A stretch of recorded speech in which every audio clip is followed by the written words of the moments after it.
My name is Nia, and I am 32 years old.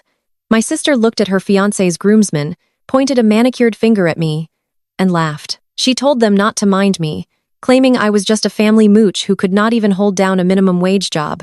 I kept my mouth shut and simply adjusted my jacket, but my movement dislodged a solid black titanium card from my inner pocket. It hit the glass table with a heavy thud. The best man, a former tech executive, leaned over to read it. All the blood instantly drained from his face. He recognized the name of the ruthless private equity firm that had just hostilely taken over and liquidated his entire company last month. Without saying a single word, he stood up, backed away into the corner of the room, and pulled out his phone with trembling hands. My sister smirked, asking if he was calling security to throw me out. I just smiled and took a slow sip of my expensive champagne. 10 minutes later, the heavy glass doors of the boutique were violently shoved open, and the real nightmare for my family began. Let us rewind slightly to understand how we arrived at this spectacular disaster. We were standing in the middle of an excessively overpriced, bespoke tailor shop in Buckhead, Atlanta. The air smelled of rich mahogany, expensive cologne, and unearned arrogance. My younger sister, Chloe, was 28 years old and marrying a man she believed to be a real estate mogul. His name was Darius Thorne. He stood on the pedestal in the center of the room, admiring his reflection in a custom tuxedo that cost more than some people make in a year. I was not there to celebrate. I was there because my parents had demanded I make myself useful. Since I was supposedly the family failure, my assigned role for the afternoon was to stand quietly in the corner and hold a silver tray of champagne glasses for Darius and his 5 groomsmen. Chloe paced around the room, sipping her drink and making sure everyone knew exactly what she thought of me. She leaned against the velvet sofa, flipping her long hair over her shoulder. She told the groomsmen that it was a tragedy how different 2 sisters could be. She bragged about her pageant titles and her upcoming wedding to a visionary developer. Then she gestured toward me with sheer disgust. She told them I had dropped out of Spelman College and had been bouncing between dead-end jobs ever since. She said I was a burden who still lived off our parents. I gripped the edge of the silver tray. Chloe conveniently left out the part where my parents had secretly drained my college tuition fund to pay off the massive credit card debt she accumulated during her pageant days. I had not dropped out because I lacked intelligence. I was forced out because my own family stole my future to fund her vanity. But I did not argue. I did not raise my voice. Arguing with a toxic narcissist is a complete waste of breath, and as a woman who deals in high-stakes acquisitions, I never waste my resources. I just stood there in my oversized coat, letting her spin her delusions. Darius laughed loudly at Chloe's insult, clapping his best man on the shoulder. The best man was Isaiah Rollins. Isaiah was 48 years old, and until very recently, he had been the chief executive officer of a prominent logistics software company in Atlanta. I knew exactly who Isaiah was, even though we had never met face to face. My firm, Apex Vanguard, operates with ruthless efficiency. We identify bloated, mismanaged companies, buy up their debt, execute a hostile takeover, and clean house. I had personally signed the executive order to liquidate Isaiah's company and terminate his position just 4 weeks ago. He was standing in this tailor shop trying to maintain his elite status. Completely unaware that the architect of his financial ruin was holding his champagne, the tour asked Darius to turn around for a hem adjustment. I stepped forward to place the empty champagne bottles on the heavy glass coffee table. As I leaned over, the inner pocket of my coat caught on the edge of the chair. My wallet tipped and a single heavy card slid out. It was not plastic. It was solid matte black titanium laser engraved with crisp silver lettering. It hit the glass table with a sharp, unmistakable ring that cut right through the chatter in the room. I froze for a fraction of a second. The card landed perfectly face up. It read Nia Caldwell, founder and managing partner, Apex Vanguard. Isaiah was standing right next to the table. He glanced down casually at the noise. I watched his eyes lock onto the card. I watched the exact second his brain processed the information.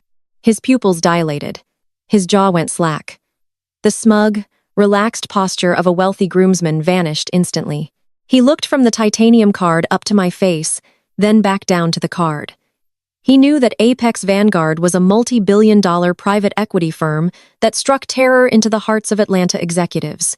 He knew the managing partner was a ghost who only operated through ruthless proxy lawyers. And now he realized that the ghost was the woman his best friend's fiancé had just called a jobless mooch. Isaiah started sweating. He took a sudden jerky step backward, bumping into a display mannequin. He did not say a word to me. He did not say a word to Darius. He pulled his smartphone from his pocket, his hands shaking so violently he almost dropped it. He retreated into the far corner of the boutique, keeping his back pressed against the wall, and began typing frantically. Chloe noticed the sudden shift in the room's energy.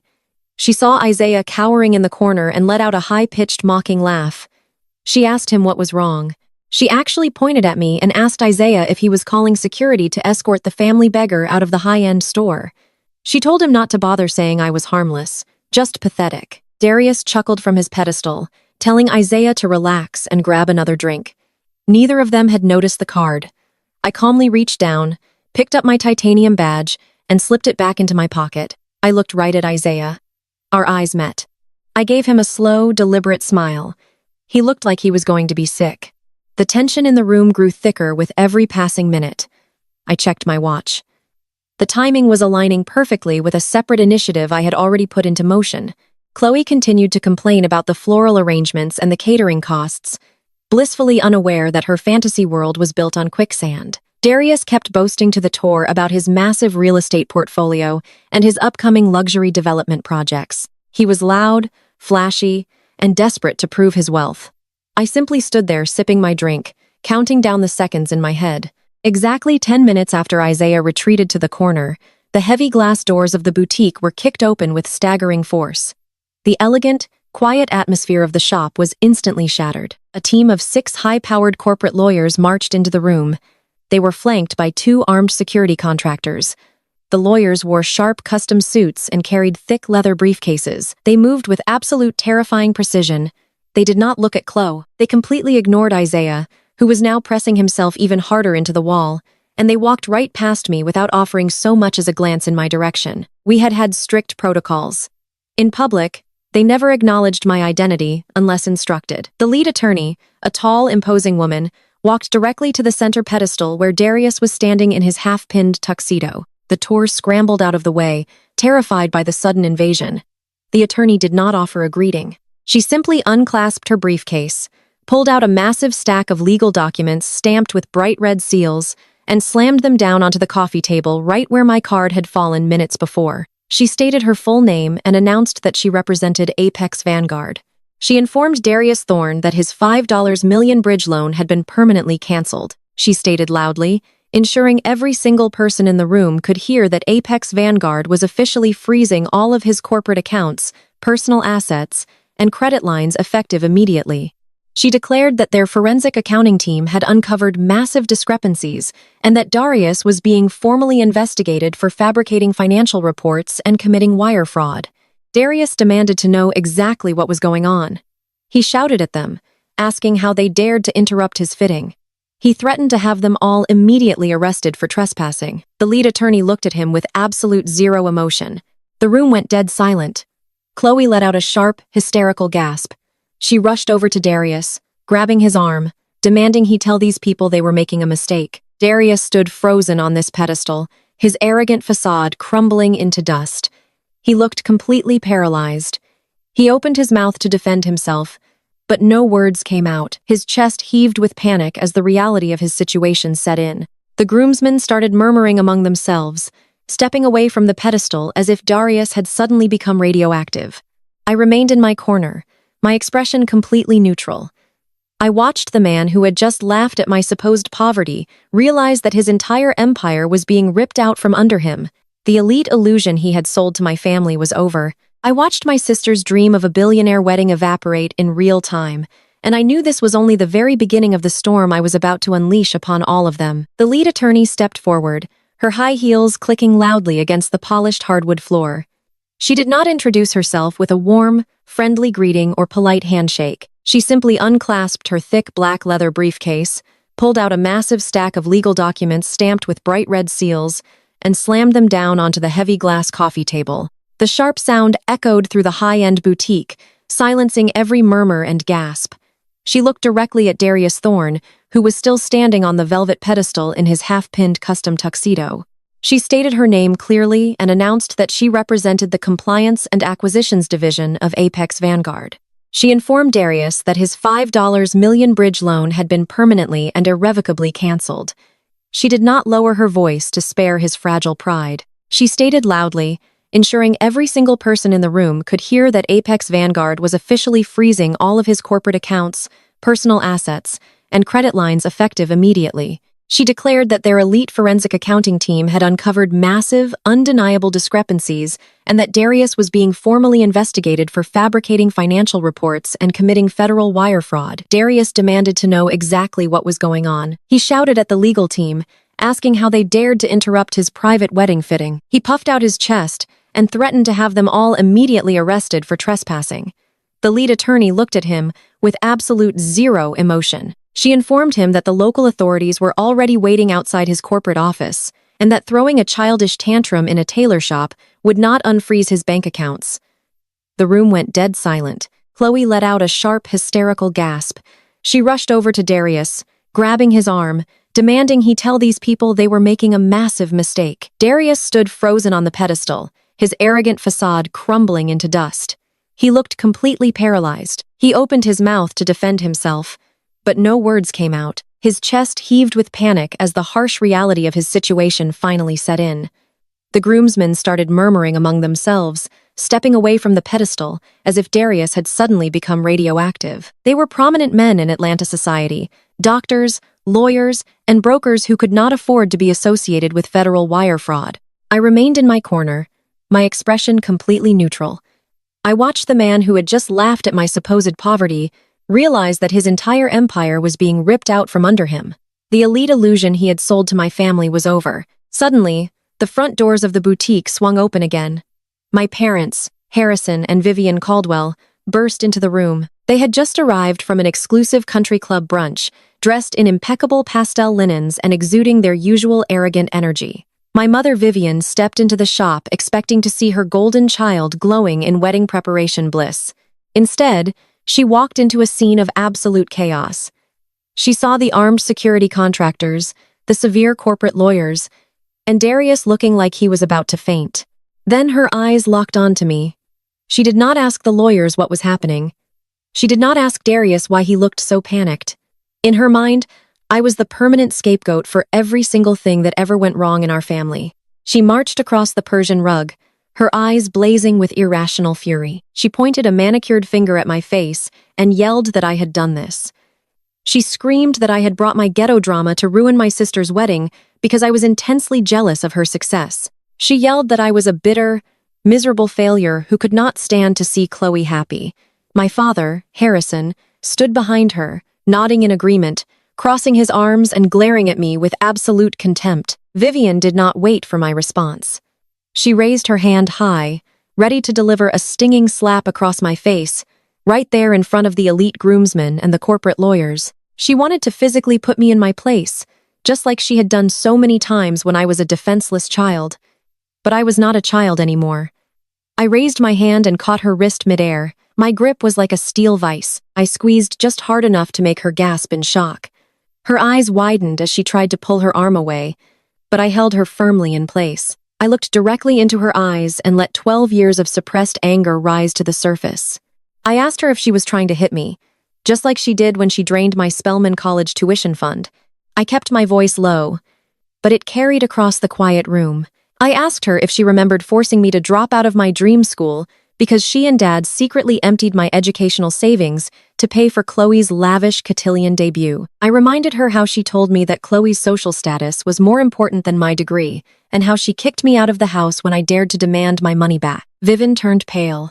She stammered, looking nervously at the wealthy groomsmen who were now listening to every word. Harrison stepped forward, demanding I let his wife go and ordering me to stop telling lies in public. I released her wrist with a look of pure disgust. I told them I was not lying, and they both knew it. I told them they stole my future to buy Chloe a crown and a dress, and then spent the next decade telling their high society friends that I was a lazy dropout to cover up their own financial theft. Chloe screamed at me to shut up. She stamped her foot like a spoiled toddler and demanded the lawyers leave immediately so they could finish the fitting. She clung to Darius, begging him to fix the situation and throw me out onto the street. Darius wiped the sweat from his forehead, trying desperately to regain control of his shattered image. He forced a fake, confident laugh and puffed out his chest again.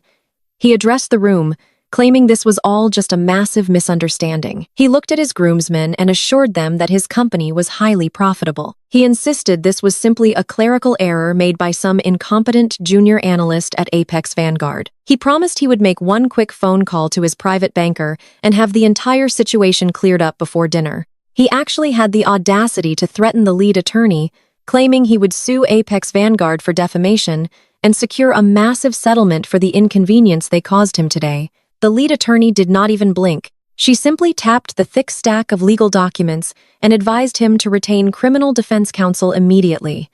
Darius sneered and pulled out his phone, acting like he was about to make a powerful executive call. He told everyone to relax and watch how a real billionaire handles a minor corporate hiccup. That was when Isaiah Rollins finally moved. The best man had been pressed against the wall in the far corner of the boutique, completely silent and dripping with cold sweat. He had watched the entire confrontation unfold with wide, terrified eyes. He had seen the titanium card. He had seen the lawyers ignoring me. He had connected all the horrifying dots. Isaiah stepped away from the wall, his legs shaking so badly he looked like he might collapse. He walked toward Darius, but he did not offer comfort or support. He looked at the groom with an expression of profound pity and absolute terror. Darius smiled at him, expecting his best man to back up his arrogant claims. Isaiah shook his head slowly. He raised a trembling hand and pointed a shaking finger directly at me. He looked at Darius, Chloe, and my parents, who were all still glaring at me with utter contempt. Isaiah raised his voice, his words cracking with raw panic. He told them they were all absolute idiots. He pointed at Chloe and yelled that I was not a mooch. He pointed at my parents and yelled that I was not a failure. He took a deep, shuddering breath and looked Darius dead in the eye. He told Darius that calling his bank would not do a single thing because the woman standing in the corner holding the champagne tray was the one who pulled the trigger. Isaiah's voice echoed through the silent boutique as he delivered the final crushing blow. He told them, "She is the one who froze your accounts. She is the one who liquidated my company last month. She is Apex Vanguard." The silent room felt heavy. I just smiled. The absolute best part of my vengeance had begun. The heavy silence in the boutique broke the moment the lead attorney finished her sentence. Chloe let out a sharp, shrill sound that bounced off the mirrored walls. It started as a gasp, but quickly morphed into high-pitched, hysterical laughter. She stepped away from Darius and marched right up to the glass coffee table, looking down at the stack of legal documents and then pointing her manicured finger directly at my face. She laughed so hard she had to clutch her stomach, throwing her head back in a theatrical display of utter disbelief. She told the entire room that this was the most pathetic, desperate prank she had ever witnessed. She looked at the groomsmen, wiping fake tears of mirth from her eyes, and declared that her sister had finally lost her absolute mind. She yelled that I was a broke college dropout who lived in a fantasy world because I could not handle being the family failure. She accused me of hiring cheap actors to storm into the boutique just to ruin her perfect wedding, fitting out of pure, bitter jealousy. My mother, Vivian, immediately jumped in behind her. She smoothed down her pastel linen dress and gave the corporate lawyers a look of supreme condescension. She told them they should be ashamed of themselves for participating in such a classless ghetto stunt. She demanded they pick up their fake paperwork and march right out the front door before she called the police. She looked at me with an expression of pure venom and promised that I would be permanently banished from the family for pulling this stunt.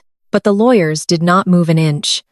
The armed security contractors remained perfectly still, blocking the main exit. The lead attorney simply looked at Chloe and Vivian with an expression of cold clinical detachment. She informed them that obstructing a federal financial freeze was a prosecutable offense and advised them to step away from the defendant. Chloe scoffed, rolling her eyes and turning back to her fiancé. She grabbed Darius by the arm and told him to show these clowns exactly who they were dealing with. She told him to flex his wealth and prove that a visionary real estate developer could not be touched by some imaginary corporate raid. Darius swallowed hard. The sweat was visibly beading on his forehead, but his toxic ego refused to let him surrender in front of his elite groomsmen. He straightened his posture, puffing out his chest inside the expensive custom tuxedo. He forced a wide, arrogant smile that did not quite reach his terrified eyes. He looked around the room, locking eyes with the Tor who was currently cowering behind the cash register. Darius announced loudly that this entire situation was nothing but a comical clerical error, and he was going to prove it right now. He reached into the pocket of his trousers and pulled out a sleek designer wallet. He snapped it open and retrieved a heavy metal credit card. It was a prestigious black card, the ultimate status symbol for the ultra-wealthy. He held it up for the entire room to see, making sure the groomsmen caught a good glimpse of his limitless purchasing power. He walked over to the tailor and slapped the black card onto the counter.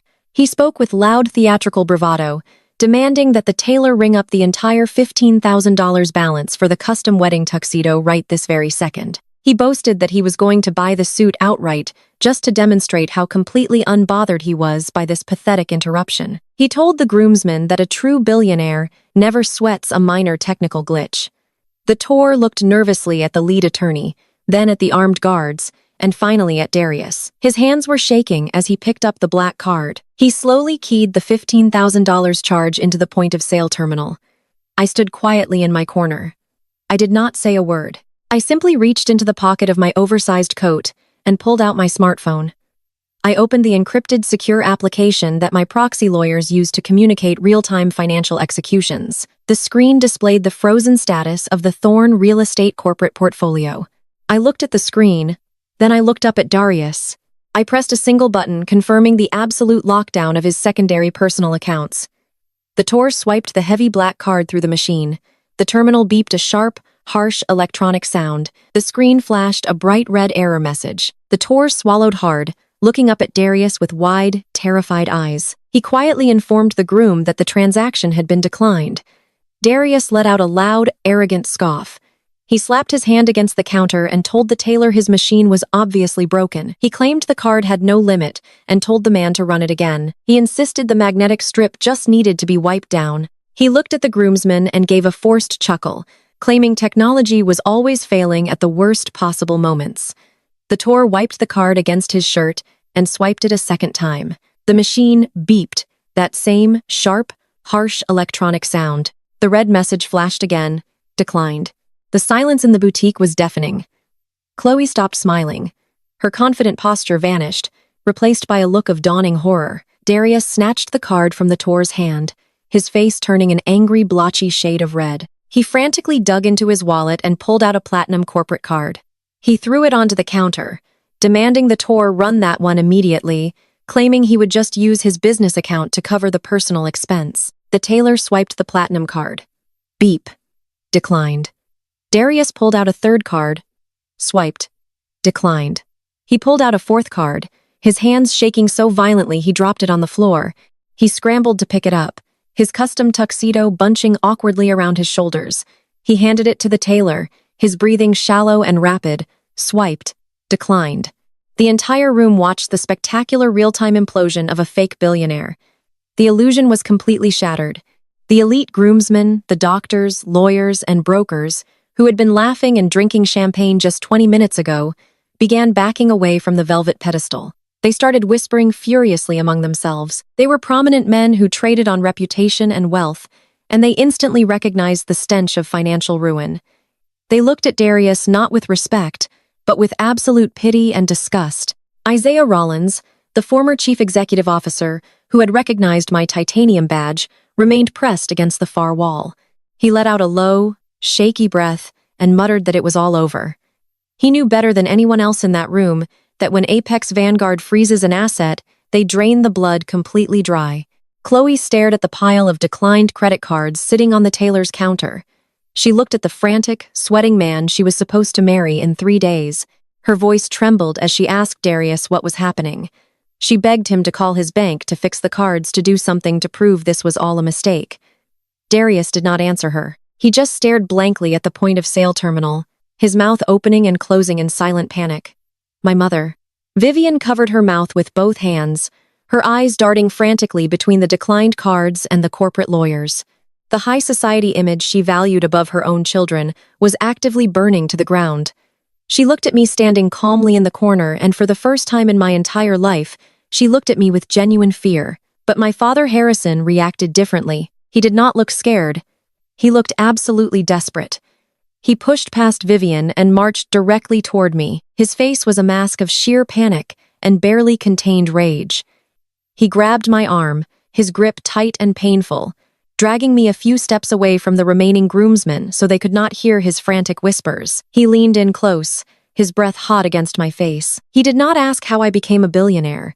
He did not apologize for treating me like a failure for the last 12 years. He hissed through his teeth, commanding me to fix this situation right now. He ordered me to call off my lawyers and unfreeze the accounts immediately. I looked down at his hand, gripping my arm, and then up into his desperate eyes. I asked him why he cared so much about the groom's bank accounts.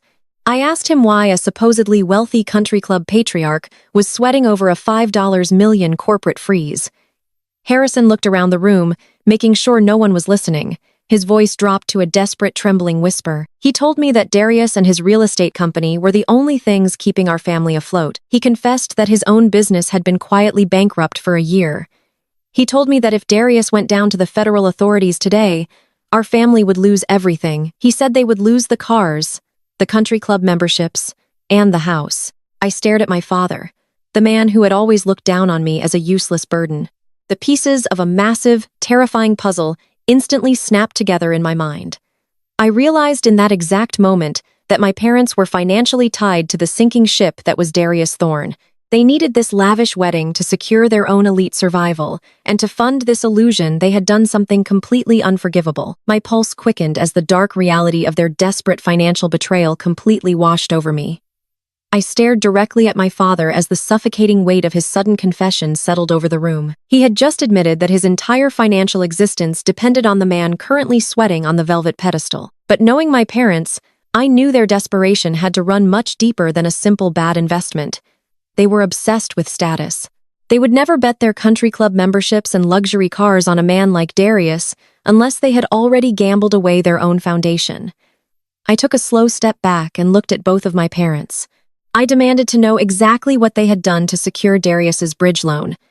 My mother, Vivian, stepped forward, her face tight with defensive anger. She did not look apologetic. She looked annoyed that she was being questioned by the daughter she despised. She smoothed her pastel dress and raised her chin, attempting to regain her elite matriarch persona.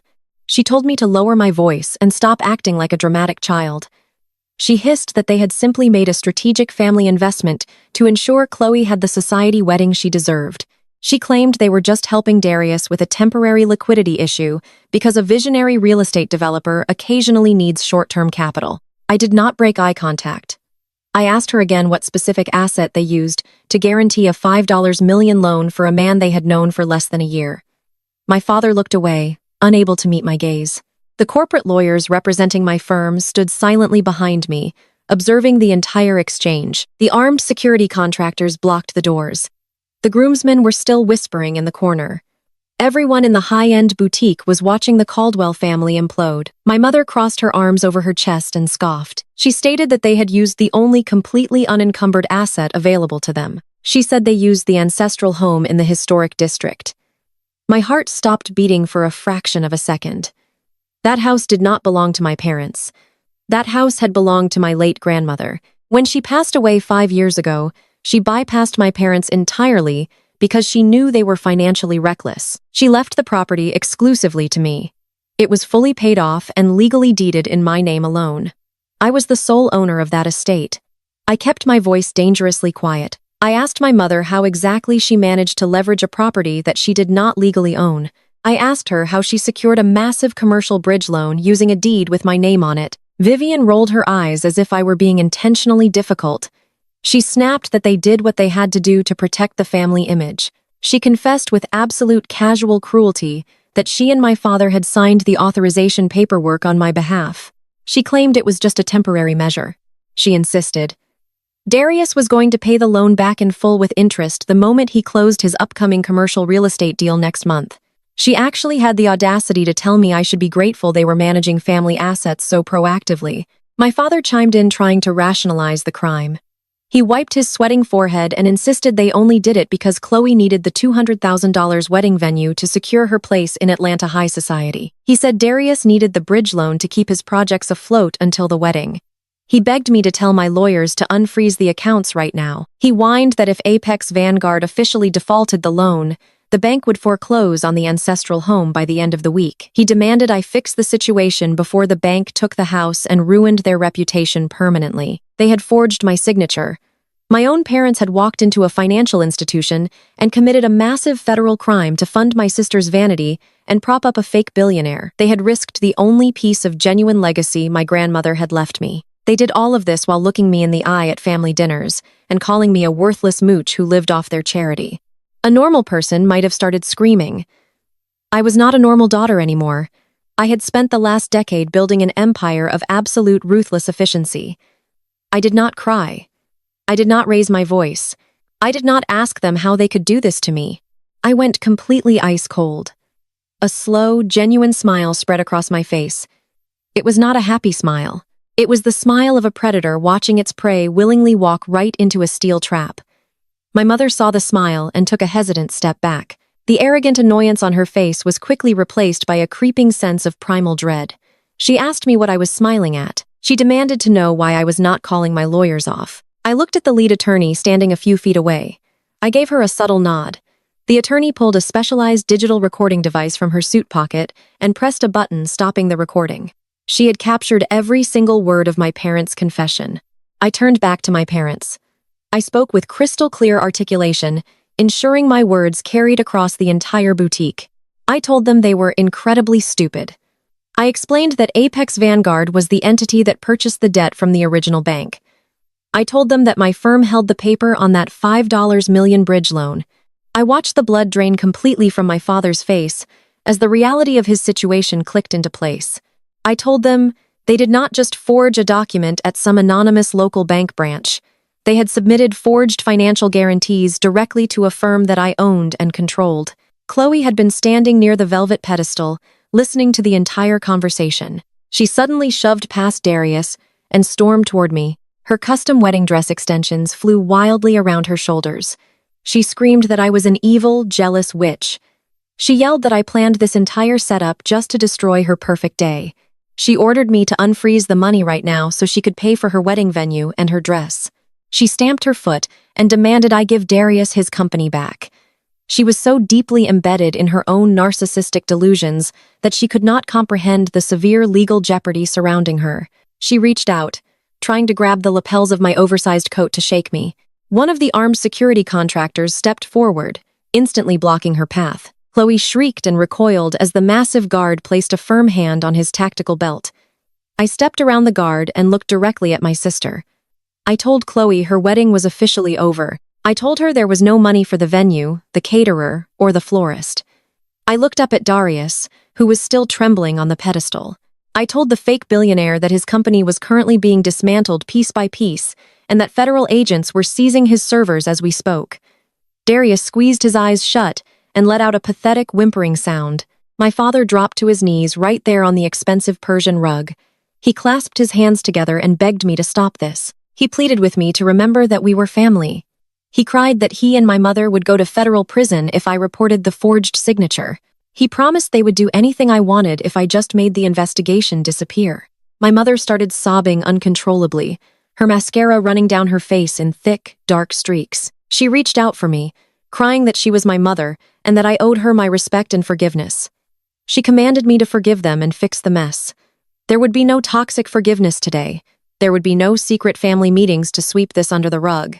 They had crossed a line that could never be uncrossed. I looked down at the two people who had made my childhood a living nightmare. I adjusted my oversized tailored coat and looked at my terrified parents and Darius. I told them they did not just insult the chief executive officer of Apex Vanguard today. I told them they committed federal wire fraud against her. I slowly turned and walked out of the boutique into the bright Atlanta sunlight, leaving Chloe screaming loudly as the tour demanded the expensive garments back forever. I stared directly at my father as the suffocating weight of his sudden confession settled over the room. He had just admitted that his entire financial existence depended on the man currently sweating on the velvet pedestal.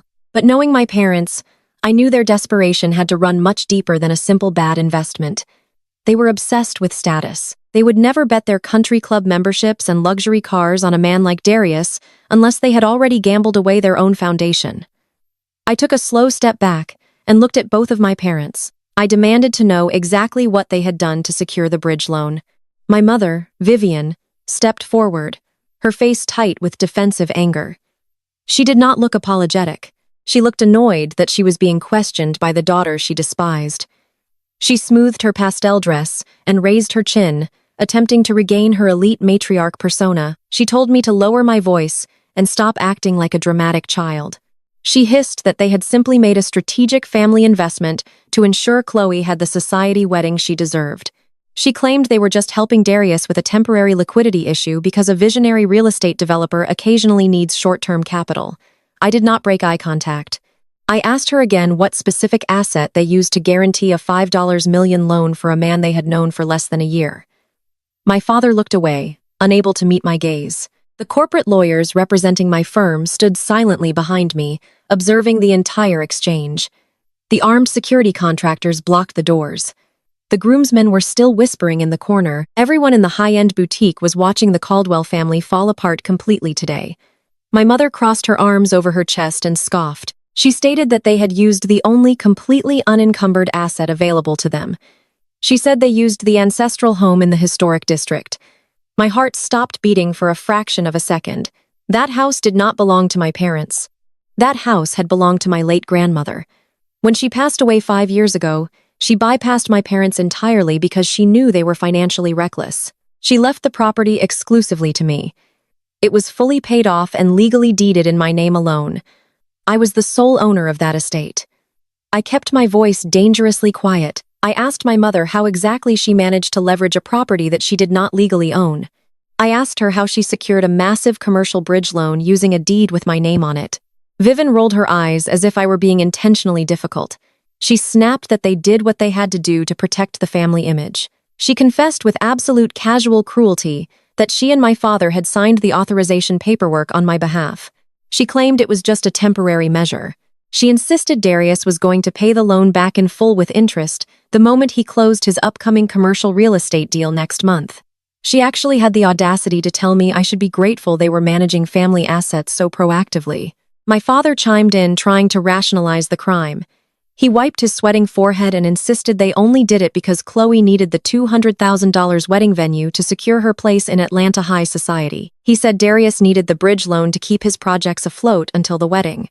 He begged me to tell my lawyers to unfreeze the accounts right now. He whined that if Apex Vanguard officially defaulted the loan, the bank would foreclose on the ancestral home by the end of the week. I demanded I fix the situation before the bank took the house and ruined their reputation permanently. They had forged my signature. My own parents had walked into a financial institution and committed a massive federal crime to fund my sister's vanity and prop up a fake billionaire. They had risked the only piece of genuine legacy my grandmother had left me. They did all of this while looking me in the eye at family dinners and calling me a worthless mooch who lived off their charity. A normal person might have started screaming. I was not a normal daughter anymore. I had spent the last decade building an empire of absolute ruthless efficiency. I did not cry. I did not raise my voice. I did not ask them how they could do this to me. I went completely ice cold. A slow, genuine smile spread across my face. It was not a happy smile. It was the smile of a predator watching its prey willingly walk right into a steel trap. My mother saw the smile and took a hesitant step back. The arrogant annoyance on her face was quickly replaced by a creeping sense of primal dread. She asked me what I was smiling at. She demanded to know why I was not calling my lawyers off. I looked at the lead attorney standing a few feet away. I gave her a subtle nod. The attorney pulled a specialized digital recording device from her suit pocket and pressed a button, stopping the recording. She had captured every single spoken word of my parents, making a clear confession. I turned back to my parents. I spoke with crystal clear articulation, ensuring my words carried across the entire boutique. I told them they were incredibly stupid. I explained that Apex Vanguard was the entity that purchased the debt from the original bank.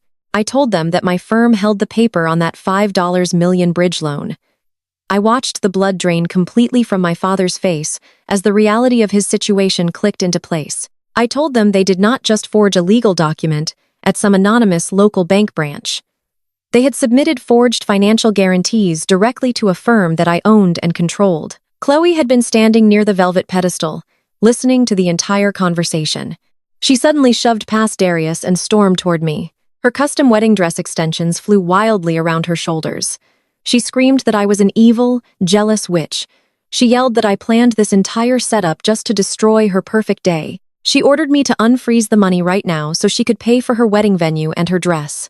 She stamped her foot and angrily demanded I immediately give Darius his company back. She was so deeply embedded in her own narcissistic delusions that she could not comprehend the severe legal jeopardy surrounding her. She reached out trying to grab the lapels of my oversized coat to shake me. One of the armed security contractors stepped forward, instantly blocking her path. Chloe shrieked and recoiled as the massive guard placed a firm hand on his tactical belt. I stepped around the guard and looked directly at my sister. I told Chloe her wedding was officially over. I told her there was no money left for the grand venue, the caterer, or the florist. I looked up at Darius, who was still trembling heavily on the pedestal. I told the fake billionaire that his company was currently being dismantled piece by piece, and that federal agents were seizing his servers. As we spoke, Darius squeezed his eyes shut and let out a pathetic whimpering sound. My father dropped to his knees right there on the expensive Persian rug. He clasped his hands together and begged me to stop this madness. He pleaded with me to remember that we were blood family. He cried out that he and my mother would go to federal prison if I reported the forged signature. He promised they would do anything I wanted if I just made the active investigation completely disappear. My mother started sobbing uncontrollably, her dark mascara running down her face and thick black streaks. She reached out for me crying that she was my mother and that I owed her my absolute respect and unconditional forgiveness. She commanded me to forgive them and immediately fix the mess. There would be no toxic forgiveness today. There would be no secret family meetings to sweep this under the rug. They had permanently crossed a boundary line that could never be uncrossed. I looked down at the two people who had made my childhood a living nightmare. I adjusted my oversized tailored coat and looked at my terrified parents and Darius. I told them they did not just casually insult the chief executive officer of Apex Vanguard today. I told them they committed massive federal wire fraud against her. I slowly turned and walked out of the boutique into the bright Atlanta sunlight, leaving Chloe screaming loudly as the angry Tor demanded his expensive garments back forever from the ruined Caldwell family members. I walked away from the ruined Caldwell family members and stepped into the back of my waiting town car. The sound of my sister throwing a massive tantrum faded behind the thick tinted glass. I did not go home to rest. I went straight to the top floor of my corporate headquarters and initiated a complete financial guillotine. The wedding was exactly 3 days away, and I systematically dismantled every single aspect of Darius Thorne and his fake real estate empire. I called in every outstanding debt his shell companies owed. The domino effect was instantaneous and absolutely brutal. By the next morning, Chloe was experiencing a complete meltdown. Her phone rang endlessly with furious vendors. The luxury florist, the celebrity caterer, and the botanical garden venue were all demanding immediate wire transfers because every single check Darius had written violently bounced. Chloe begged our parents for cash, but Vivian quickly discovered her own bank accounts were frozen due to the federal fraud investigation I had just initiated over the forged signature. They were broke. Darius, desperate and terrified of federal prison, called an emergency meeting with a notorious loan shark in downtown Atlanta, hoping to secure enough untraceable cash to flee the country and completely abandon the wedding preparations. My private investigators captured the entire desperate transaction on crystal-clear, high-define cameras. Despite having zero accessible funds and a groom who was actively planning to flee the state, my mother and sister refused to cancel the upcoming events. They were so blinded by their obsession with high society status that they decided to fake their way through the lavish rehearsal dinner. Vivian used a decades-old favor to secure a reservation at Atlanta's most exclusive old money country club.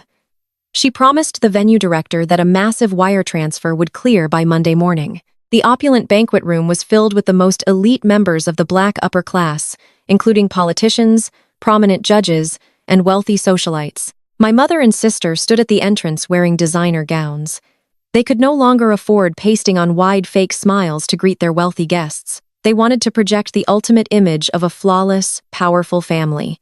To ensure their fragile illusion remained intact, Vivian gave strict, explicit instructions to the country club security team. She provided them with my photograph and demanded that I be completely banned from the premises. She told the guards I was a deranged, arranged relative who might show up to cause a scene, and ordered them to arrest me if I even stepped foot on the manicured driveway. They thought they had successfully locked me out of their perfect elite bubble. They were incredibly mistaken. I did not arrive at the country club like a desperate outcast trying to crash a highly exclusive party. I arrived in a sleek chauffeur-driven Maybach, wearing a stunning emerald green designer gown that commanded absolute respect.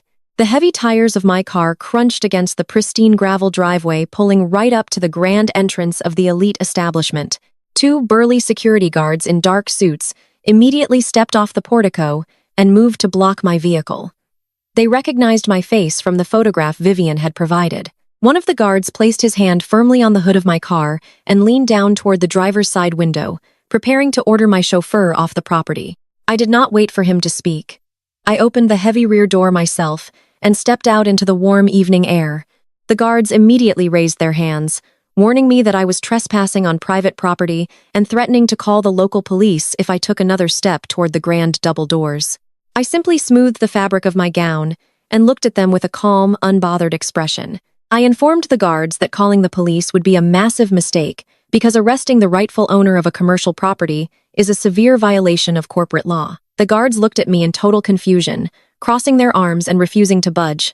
Before the security guards could physically remove me from the portico, the heavy oak doors of the country club swung wide open. Vivian and Chloe had heard the sudden commotion from the lobby and marched outside. My mother glared at me with absolute toxic hatred. She shrieked at the guards, asking why I was still standing there and demanding they drag me off the estate immediately. Chloe crossed her arms and laughed, mocking me for showing up to a high society dinner where I was clearly unwanted. She yelled that I was a pathetic, jealous loser who just could not stand being excluded from elite circles. I did not even look at my sister. I kept my eyes fixed on the grand entrance as the general manager of the entire country club rushed out breathlessly behind them. The manager, a distinguished older man in a pristine tuxedo, completely ignored Vivian's frantic screaming. He pushed right past my mother and sister, practically shoving them aside in his haste to reach me. He did not call security. He did not ask me to leave. He stopped 2 feet in front of me, clasped his hands together, and bowed his head in a gesture of profound, absolute respect. He addressed me loudly and clearly, welcoming me to the prestigious estate and asking how he could best serve me this beautiful evening. Vivian let out a sharp, furious gasp. She marched up to the manager, her face turning a deep, angry shade of red. She demanded to know what he was doing and screamed that she had explicitly ordered him to ban me from the property. She yelled that she was hosting the most important elite event of the season and threatened to have the manager fired for disrespecting her instructions. The manager turned slowly to look at my mother. The polite hospitality smile vanished from his face, replaced by an expression of deep, unmistakable pity. He looked at her as if she were completely delusional. He adjusted his tuxedo jacket and informed Vivian that she had zero authority to ban anyone from these premises tonight. He told her that her pending wire transfer had completely bounced, and her lavish event was technically unfunded.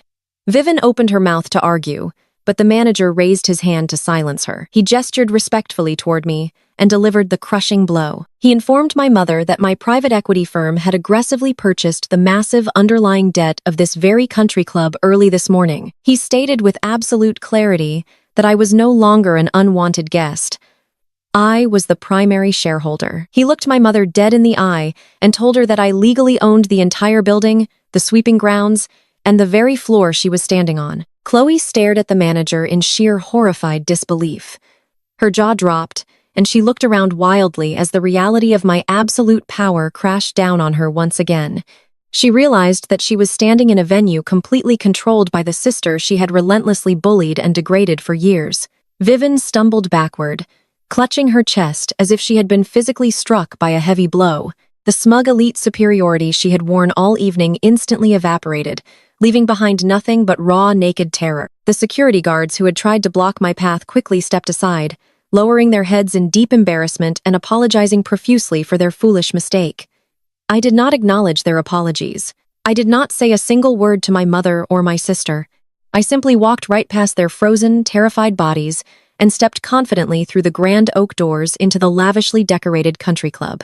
The opulent banquet hall was packed with the most influential, wealthy members of Atlanta society. They were sipping expensive wine and chatting amiably, completely unaware that the hosts of the evening were entirely broke and actively under federal investigation. I walked down the center aisle, my emerald gown sweeping elegantly across the polished hardwood floor. I ignored the confused stares of the guests and made my way directly to the stage at the front. I climbed the short steps and stood before the microphone. I reached out and tapped the metal grill twice. The sharp rhythmic sound echoed loudly through the massive sound system, instantly cutting through the chatter. The elite crowd went completely dead silent, turning all their attention to me as I prepared to deliver the ultimate high society takedown. I took a deep breath, savoring the heavy weight of the moment. The crystal chandeliers cast light over the expectant faces. I knew the words I was about to speak would destroy the carefully constructed lies my family had spent decades building. I looked out over the room, feeling absolutely no remorse for the brutal justice I was about to serve. The heavy crystal chandeliers cast a warm golden glow over the 50 round tables adorned with imported white orchids. Hundreds of Atlanta's most influential and wealthy citizens sat before me in their custom evening gowns and tailored tuxedos. They had all gathered here under the false impression that they were attending the merging of two powerful elite dynasties. I leaned closer to the microphone and broke the heavy silence. I welcomed the esteemed guests to the rehearsal dinner of Chloe Caldwell and Darius Thorne. I kept my voice perfectly level and projecting absolute authority. I told the room that it was a beautiful evening to celebrate a union built entirely on financial fraud and desperate delusions. A collective gasp rippled through the elegant banquet hall. I saw prominent judges, politicians, and wealthy socialites shift uncomfortably in their velvet chairs. I gestured toward the back of the room where my mother Vivian and my sister Chloe were still standing completely frozen in sheer terror. I informed the high society crowd that the lavish dinner they were currently enjoying had been secured through a desperate decades-old favor because their credit cards had declined. I told the guests that Vivian had explicitly instructed the country club security to ban me from the premises tonight to hide their shameful secret. I explained that she wanted to protect her perfect elite facade at all costs, but I smiled coldly and informed the room that banning the rightful owner from her own property is a logistical impossibility. I announced clearly that my private equity firm, Apex Vanguard, had aggressively purchased the underlying debt of this exclusive country club just 12 hours ago. I told the shocked crowd that I legally owned the building, the manicured golf courses, and the very stage I was standing on.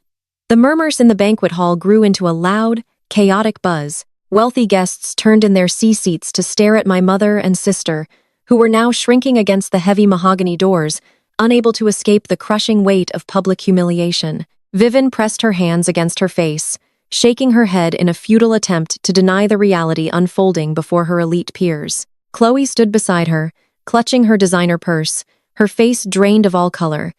I did not let the crowd recover from the initial shock. I commanded their attention back to the stage and directed my gaze to the front table where Darius Thorne was seated. The arrogant groom was gripping the edge of the tablecloth, his knuckles turning stark white. He looked like a man strapped to the electric chair, waiting for the switch to be pulled.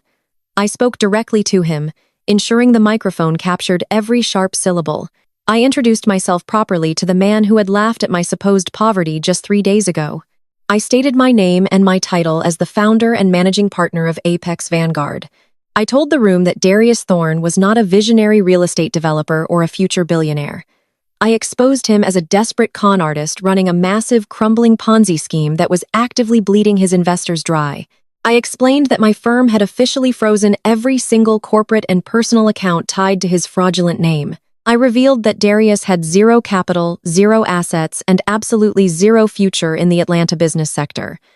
Darius jumped out of his chair, his face slick with panic sweat. He pointed a shaking finger at me and shouted to the crowd that I was a bitter, deranged liar. He desperately tried to salvage his ruined reputation, claiming that I was just a jealous outcast trying to sabotage a beautiful wedding. He begged the wealthy investors at his table not to listen to a single word I said. He insisted his real estate empire was highly profitable and completely secure. I did not argue with his pathetic lies. I simply reached into the pocket of my emerald gown and pulled out a small remote control. I pressed a single button. The massive digital projector screens positioned on both sides of the banquet hall suddenly were to life. The high society guests gasped as crystal-clear high-definition video footage began playing on the massive screens. The video showed Darius Thorne sitting in a dark, dingy downtown Atlanta warehouse just 4 hours ago. He was sweating profusely and frantically begging a notorious local loan shark for a briefcase full of untraceable cash. The enhanced audio echoed through the elegant country club. The entire room heard Darius clearly stating that he needed the illicit funds to flee the country and completely abandon his bride before the federal authorities could arrest him. I watched the elite crowd react in real time. Prominent investors who had trusted Darius with their millions stood up from their tables, their faces twisted in absolute fury. They realized they had been completely scammed by the man sitting right next to them. Darius stumbled backward, knocking over his chair. He looked at the giant screens displaying his desperate criminal transaction and realized there was absolutely no escape. He opened his mouth to scream another lie, but a loud screech of microphone feedback cut him off. Isaiah Rollins, the best man and former chief executive officer, stepped up to the stage. Isaiah was trembling from head to toe, but his eyes were locked on me with sheer primal terror. He knew that Apex Vanguard possessed the power to destroy lives, and he wanted absolute immunity from my wrath. He grabbed the secondary microphone off the stand and turned to face the outraged crowd. Isaiah raised his voice over the chaotic murmurs and commanded everyone to listen. He pointed directly at Darius and confessed everything. He told the room that Darius had been secretly stealing money from the groomsmen to fund his flashy lifestyle. He revealed that the fake billionaire had not paid a single cent in federal taxes for the past 3 years. The high society guests cried out in shock as the full extent of the financial deception was laid bare. But Isaiah was not finished. He took a deep, shuddering breath and delivered the final devastating blow to the Caldwell family's perfect illusion. He looked right at Chloe, who was now sobbing hysterically near the entrance. Isaiah confessed that Darius was not just a financial fraud. He revealed that Darius had a secret second family living in a luxury condo down in Miami, Florida, funded entirely by stolen investor capital. The elegant banquet hall erupted into absolute pandemonium. The elite facade of the rehearsal dinner shattered into a million irreparable pieces. Chloe let out an agonizing primal scream that tore through the chaos. She sprinted across the room, her expensive designer heels clicking rapidly against the hardwood floor. She shoved past the wealthy guests and threw herself at Darius. She raised her hand and delivered a vicious ringing slap directly across his sweating face. The sound cracked like a whip, echoing over the furious shouts of the investors. Darius stumbled sideways, holding his cheek, but he did not dare retaliate. The high society crowd, the politicians, the judges, and the elite socialites immediately began turning their backs on the disgraced couple. They threw their linen napkins onto the tables and started marching toward the exit in absolute disgust. They murmured loudly about the utter disgrace and permanent ruin of the Caldwell family. The wealthy patrons who had once kissed my mother's cheek and praised her flawless event planning skills now refused to even make eye contact with her as they stormed out of the grand building. They gathered their expensive coats and whispered harsh judgments, ensuring Vivian heard every single word of their cruel condemnation. My father Harrison remained glued to his chair at the head table, staring blankly at the half-eaten catered food, unable to process the total annihilation of his social standing and personal wealth. He knew the federal authorities were already circling his assets because of the forged documents he submitted to my firm. He knew he would never again be allowed to step foot inside this country club or any other elite establishment in the state of Georgia. Chloe fell to her knees on the polished floor, tearing at her expensive custom hair extensions and wailing about her ruined fairy tale wedding. She screamed at Darius, calling him a broke, pathetic liar, and hitting his chest with her small, trembling fists. Vivian collapsed against the mahogany doors, weeping loudly as she watched her precious elite status evaporate into thin air. Her entire life's work, her obsession with image and country club prestige, was completely destroyed in front of the most powerful people in Atlanta. I stood on the grand stage watching the spectacular implosion of the people who had treated me like garbage for 32 years. I did not feel an ounce of pity for any of them.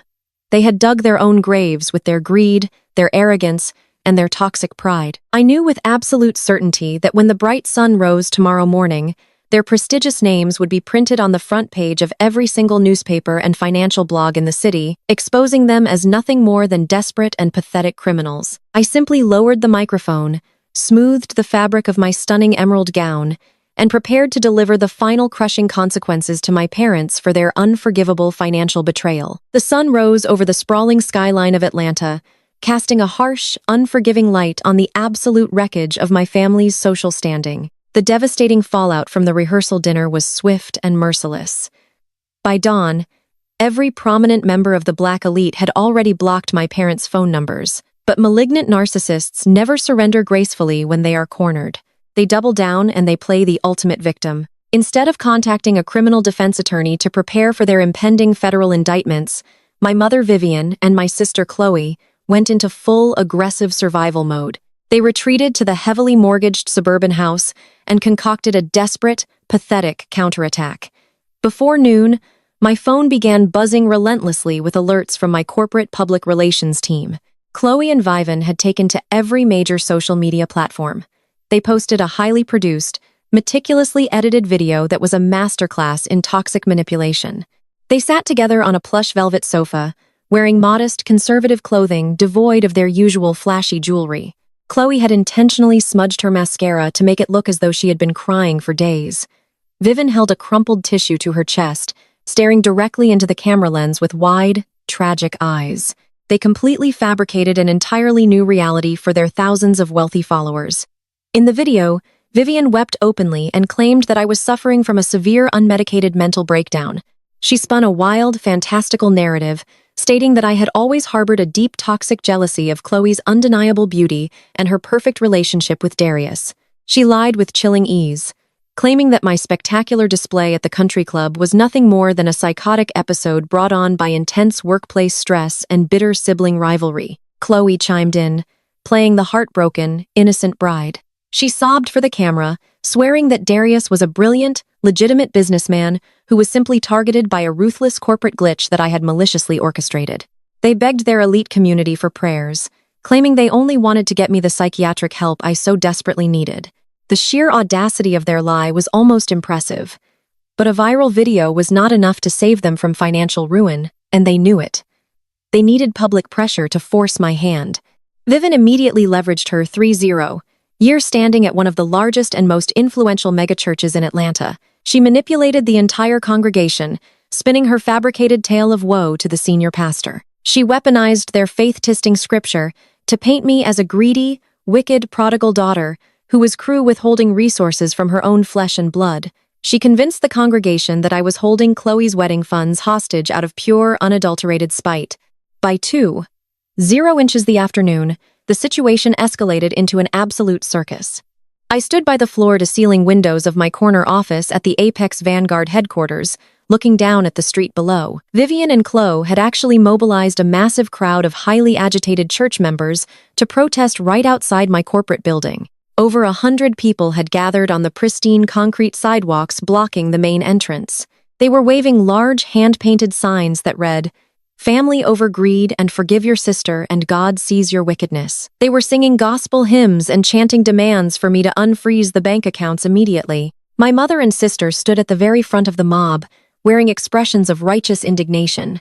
They honestly believed that bringing their religious community to shame me in the middle of the Atlanta financial district would terrify me into submission. They thought the threat of public scandal would force me to release the stolen bridge loan and return the ancestral home to their control so they could continue their lavish delusions.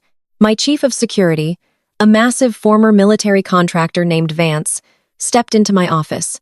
He informed me that the local police were on standby and requested permission to have the entire crowd forcibly dispersed for trespassing on private commercial property. My legal team flooded my inbox with drafted cease and desist orders, ready to unleash a barrage of defamation lawsuits against my mother and sister for the slanderous videos they had posted online. I raised my hand and ordered Vance to stand down. I told my lawyers to hold the lawsuits. Calling the police to drag away praying church members was exactly the kind of negative media optics my mother was banking on.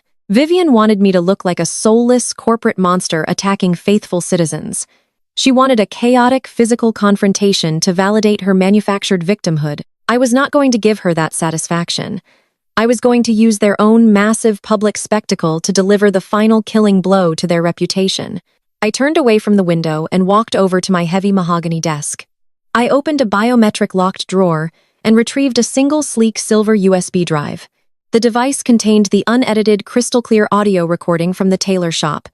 It held the exact moment my mother proudly and arrogantly confessed to forging my legal signature to commit federal bank fraud. It captured Chloe screaming her demands, confirming her total complicity in the crime.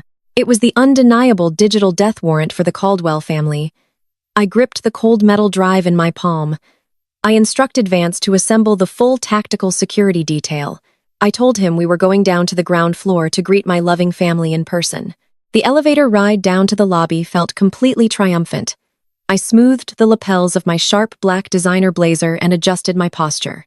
I did not feel an ounce of fear or intimidation. The massive glass doors of the Apex Vanguard lobby slid open, and I stepped out into the humid Atlanta afternoon.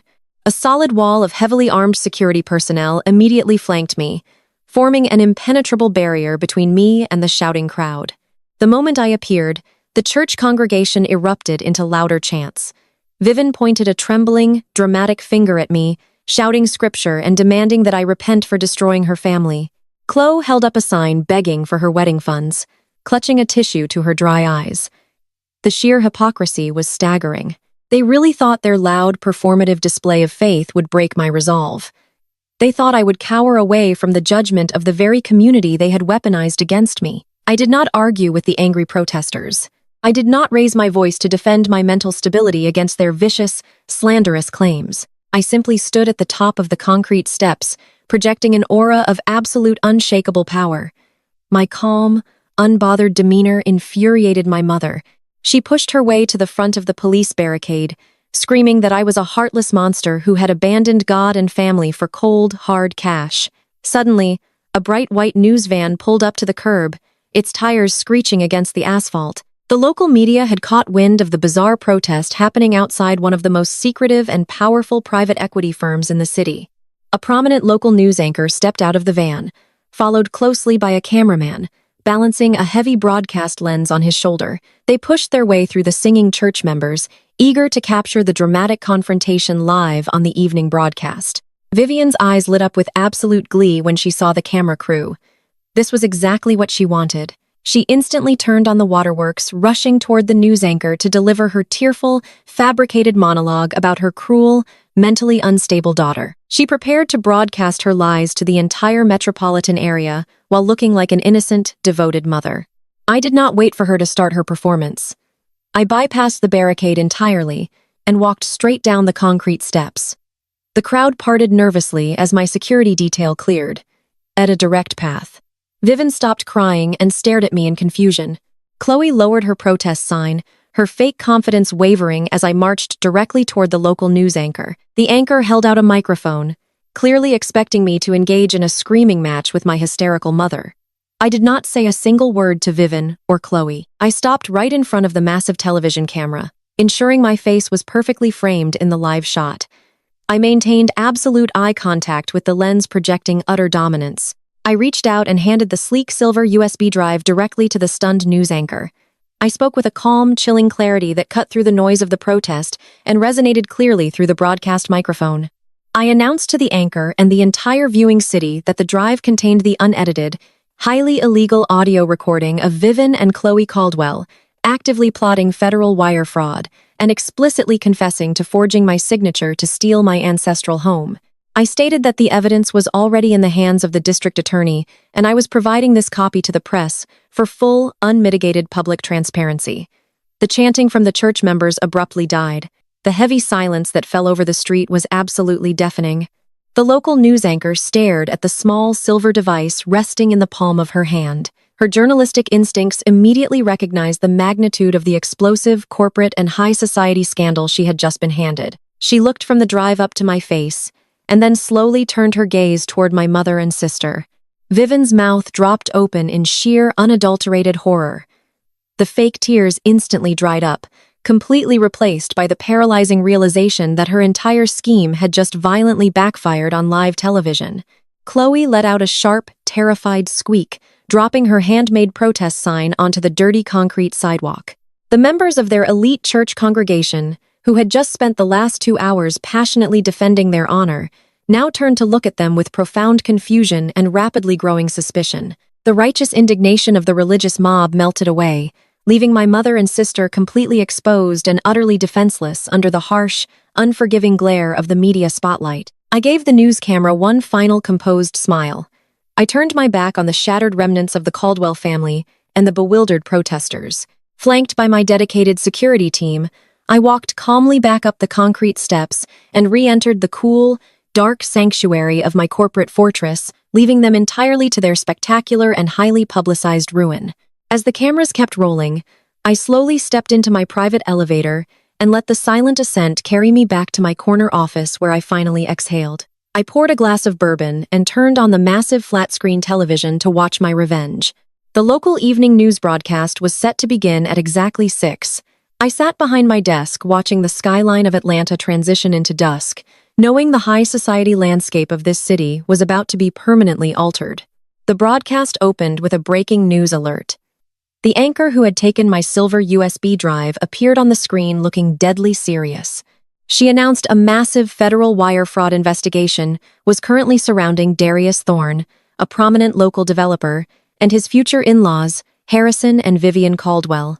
The screen cut to footage of the chaotic protest outside my building. Then the anchor warned viewers they were about to play a leaked audio recording that exposed the undeniable truth behind the scandal. The unedited, crystal-clear audio from the bespoke tailor shop filled the airwaves of thousands of living rooms across the metropolitan area like shockwaves. The entire black elite of Atlanta, the wealthy politicians, mega-orch pastors, country club members, and corporate executives, sat in their lavish homes and listened in real time. My family's pristine church-going upper-class facade was ripped to absolute shreds. They heard my mother, Vivian, proudly confessing to forging my legal signature to leverage my ancestral home. They heard her boast about securing a fraudulent $5 million commercial bridge loan to fund a vanity wedding. They heard Chloe screaming her selfish demands, confirming her total complicity in the federal crime. There was no room for misinterpretation. There was no way to spin the narrative or claim the recording was taken out of context. The arrogance and raw criminality in their voices echoed through the television speakers, exposing them as desperate, pathetic frauds. The fallout within their elite social circles was instantaneous and incredibly brutal. In the heart of Buckhead, Chloe was hiding inside a luxury hotel suite, secured using the very last fumes of my parents' ruined credit and their empty promises. She sat on the edge of the king-sized bed, frantically refreshing her social media feeds, watching her followers turn on her by the thousands. The comment sections of her perfectly curated wedding posts were flooded with mocking insults and harsh condemnations. Then her smartphone chimed with a rapid succession of notification alerts. It was the official bridal party group text. Chloe had carefully selected 8 bridesmaids, who were the daughters of Atlanta's most influential doctors, lawyers, and politicians.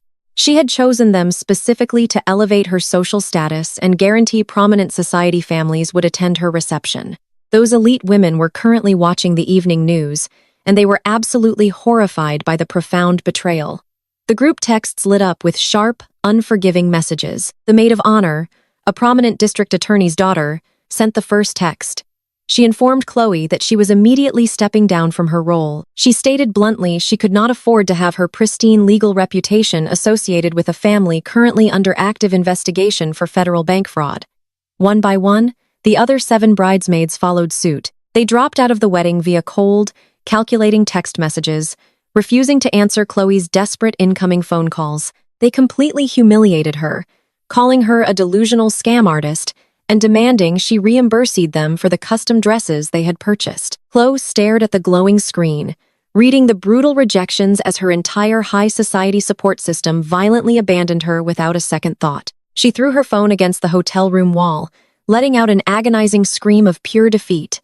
In the adjacent room of the hotel suite, Vivian was experiencing her own spectacular social execution. She was pacing the floor, hyperventilating as her smartphone continued to ring with calls from numbers she did not want to answer. Her greatest pride in life was not her children or her marriage. Her greatest pride was her 30-year membership in the most prestigious and highly exclusive Black social sorority in the state. She held a prominent regional leadership title that she used to lord her superiority over other women, but the sorority was built on unblemished reputation and community excellence. They did not tolerate public humiliation or criminal scandals. An email notification popped up on Vivian's tablet, marked with high-priority flags. It was an official communication from the national president of the sorority and the regional board of directors. Vivian opened the email, her hands trembling uncontrollably. The message was legally formal and absolutely ruthless. Due to the severe nature of the audio recording broadcast on the evening news and the impending federal fraud indictments, Vivian Caldwell was formally and permanently stripped of her leadership title. The board informed her that her membership was officially revoked effective immediately. They ordered her to return all sorority property and explicitly banned her from ever attending another chapter meeting or alumni gala. Vivian collapsed onto the expensive hotel carpet, clutching the tablet to her chest. She gasped for air, sobbing hysterically as the elite identity she had worshipped for 3 decades was permanently wiped from existence. She was no longer a respected matriarch. She was a disgraced outcast who would never be welcomed back into the high society circles she craved.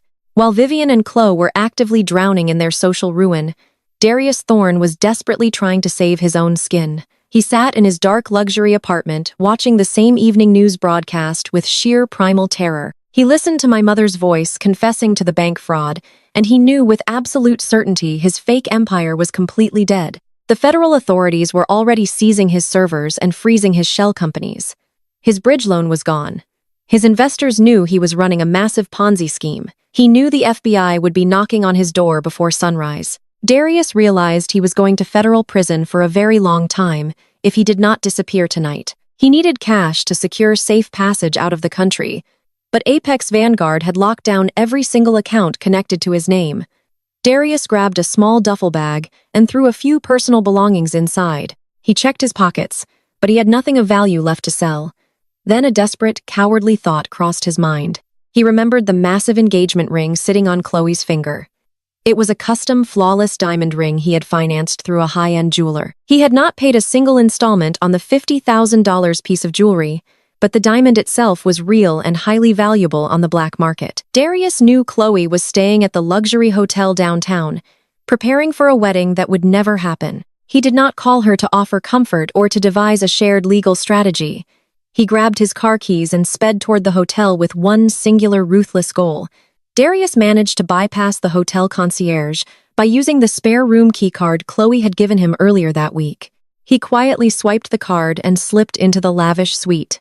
He heard Vivian wailing in the adjoining bedroom and Chloe sobbing hysterically in the master bathroom.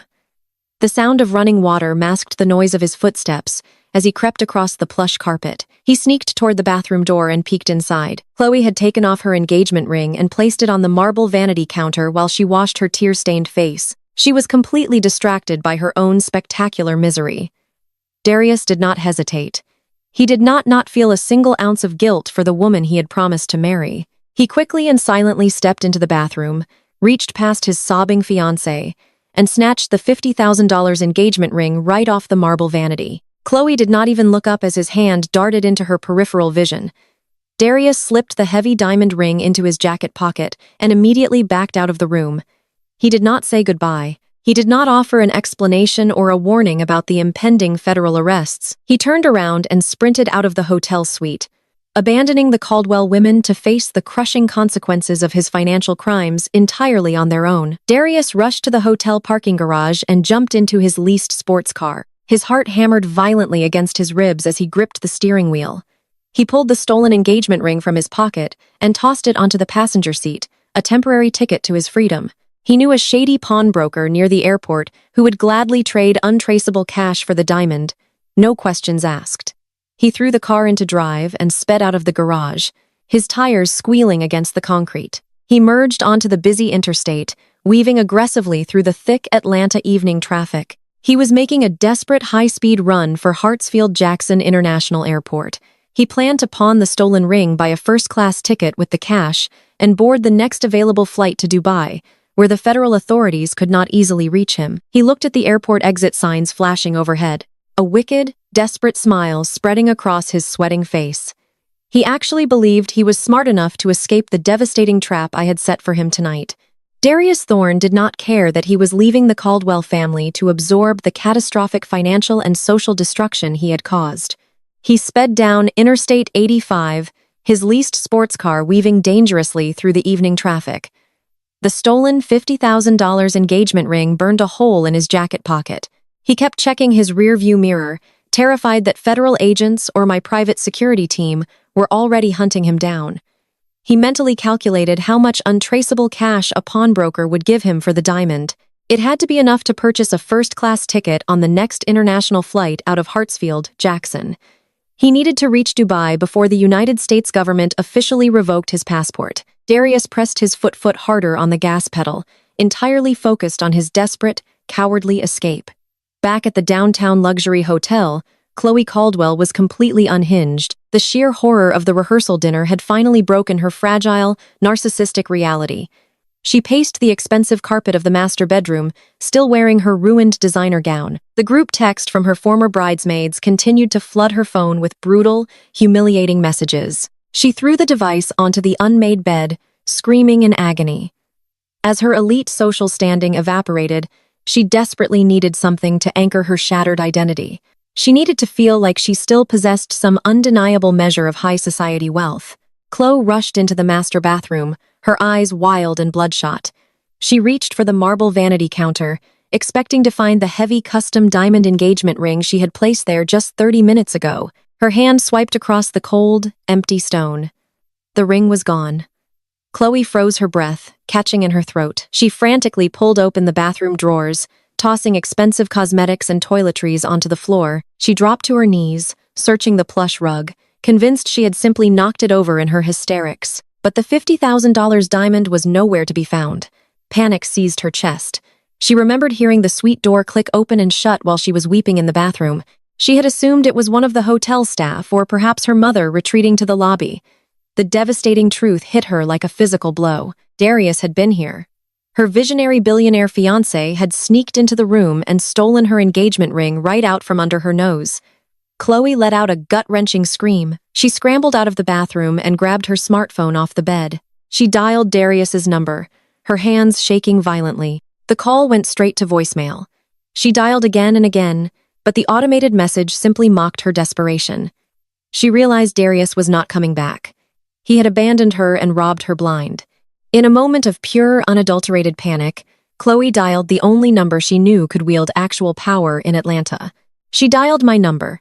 I was sitting behind the mahogany desk in my corner office at Apex Vanguard headquarters, watching the city lights flicker to life. The caller ID flashed my sister's name. I let it ring 3 times before I calmly pressed the green accept button. I did not say hello. I just listened to her ragged, frantic breathing through the speaker. Chloe was sobbing so hard she could barely form a coherent sentence. She begged me to help her. She cried that Darius had broken into her hotel suite and stolen her engagement ring. She screamed that he was running away and leaving her to deal with the furious vendors and the massive debt. She demanded I use my corporate resources to track him down and force him to return the diamond so she could sell it to pay for the wedding venue. I leaned back in my leather executive chair, spinning a sleek silver pen between my fingers. I kept my voice perfectly level, injecting zero sympathy into my response. I asked Chloe why she was calling me. I reminded her of the exact words she had used in the tailor shop just 3 days ago. I repeated her insult verbatim. I asked her why she was begging a pathetic mooch who could not even hold down a minimum wage job for help. Chloe choked on a sob, apologizing frantically, and claiming she never meant any of those cruel things. She swore she was just stressed about the wedding and begged me to remember that we were sisters. She pleaded with me to use my private investigators to find Darius before he vanished with her only remaining asset. I did not accept her fake apology. I did not offer toxic forgiveness. But I also did not plan to let Darius Thorne escape the crushing consequences of his massive financial fraud. My true goal was absolute unmitigated justice. I told Chloe to stop crying. I informed her that my firm had been tracking Darius's every single movement since he stormed out of the country club. I told her I knew exactly where he was and what he was attempting to do.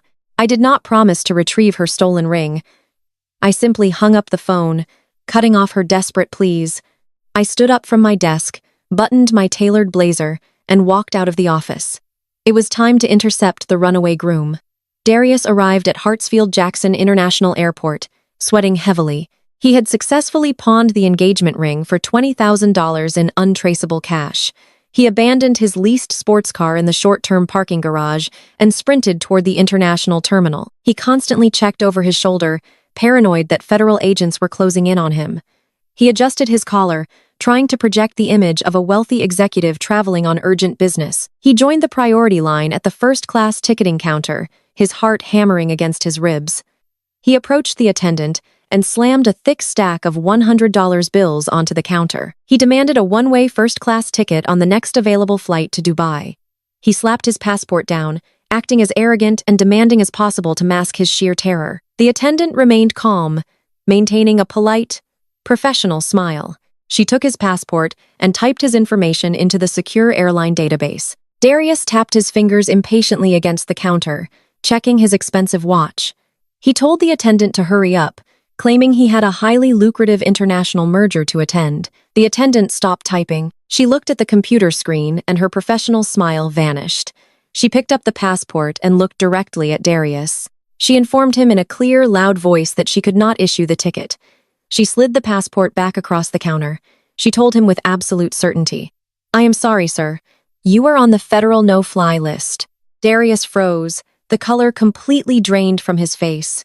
He stammered, demanding she run the passport again, claiming there must be a massive systemic error. He shouted that he was Darius Thorne, a prominent Atlanta developer, and threatened to have her fired for incompetence. The attendant did not flinch. She simply picked up her desk phone and dialed airport security. Darius panicked. He grabbed his duffel bag off the counter and turned to run. He planned to sprint out of the terminal and lose himself in the massive airport crowds, but his escape route was immediately blocked. A solid wall of heavily armed airport security personnel and tactical police officers had formed a semicircle behind him. They stood perfectly still, blocking every single exit path. I stepped out from behind the imposing security detail. I wore my sharp black designer suit and projected an aura of absolute dominance. I walked slowly toward Darius, my heels clicking rhythmically against the polished airport floor. Darius backed up against the ticketing counter, his eyes wide with primal terror. He looked like a trapped rat. I stopped 5T in front of him. I looked at the sweating, shaking man who had tried to build a fake empire on stolen funds and broken promises. I told him he was incredibly stupid if he thought he could outrun Apex Vanguard. I explained that my forensic accountants had tipped off the FBI the exact moment he attempted to flee the country club. I told him that federal agents had officially flagged his passport 45 minutes ago. Darius opened his mouth to beg for mercy, but he was immediately silenced. 3 FBI agents in dark windbreakers pushed through the security detail. They marched directly up to Darius, spun him around, and slammed him face first against the ticketing counter. They wrenched his arms behind his back and secured heavy steel handcuffs around his wrists. The lead agent loudly read Darius his Miranda rights, announcing he was being placed under federal arrest for massive wire fraud, money laundering, and attempting to flee a federal investigation. The busy international terminal fell completely silent as hundreds of travelers stopped to watch the spectacular arrest. Darius Thorne, the arrogant fake billionaire, was publicly humiliated and dragged away in chains. I watched him go, feeling absolutely zero pity. I had successfully executed the financial guillotine and stopped the runaway groom. Now there was only one final piece of business left to handle. I turned around and walked out of the airport, preparing to face my family on what was supposed to be Chloe's perfect wedding day. The crisp morning air of Atlanta signaled the arrival of what was supposed to be the most exclusive high-society wedding of the decade. I sat on the expansive balcony of my corporate penthouse, sipping dark coffee and watching the sun rise over the skyline. I effectively controlled. I had slept perfectly. I did not feel an ounce of guilt for sending Darius Thorne to a federal holding cell the night before. I knew exactly what was happening miles away in the heavily mortgaged suburban home of my parents. The devastating reality of their public exposure should have crushed any normal family into quiet submission. But malignant narcissists do not operate on logic. When faced with total annihilation, they retreat into a state of sheer absolute delusion. Chloe refused to accept that her visionary billionaire groom was currently sitting in an interrogation room facing decades in prison. She refused to accept that her carefully selected elite bridesmaids had abandoned her in utter disgust. In her deeply fractured mind, she believed she could simply force reality to bend to her desperate will. She pulled her $50,000 custom silk wedding gown out of its protective garment bag.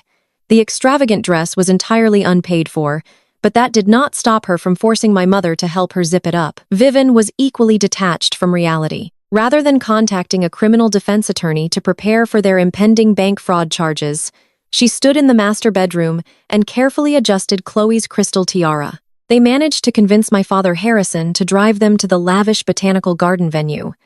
Their logic was delightfully pathetic and entirely driven by greed. They truly believed that if they simply showed up looking the part, the venue management would be too intimidated to turn them away. More importantly, Chloe insisted that the wealthy out-of-town guests who had completely missed the explosive local news broadcast would still arrive carrying thick envelopes stuffed with thousands of dollars in cash gifts. They planned to collect the money, smile for the cameras, and figure out the Darius situation later.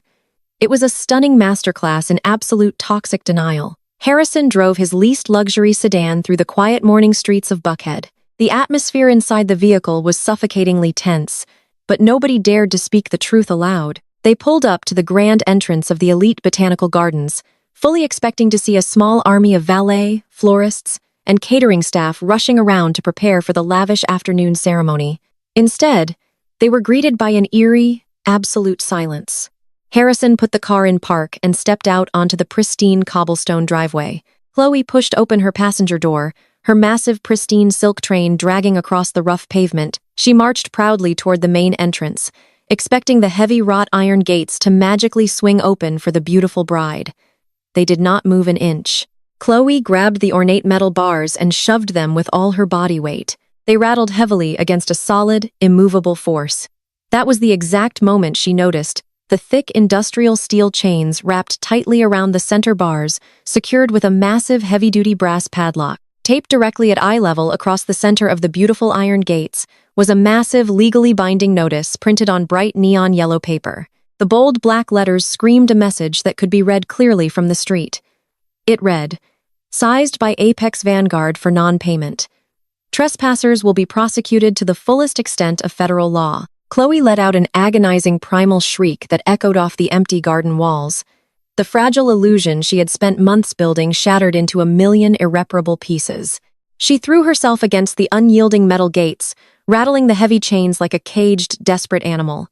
She screamed at the empty gardens, demanding that someone come out and open the doors immediately.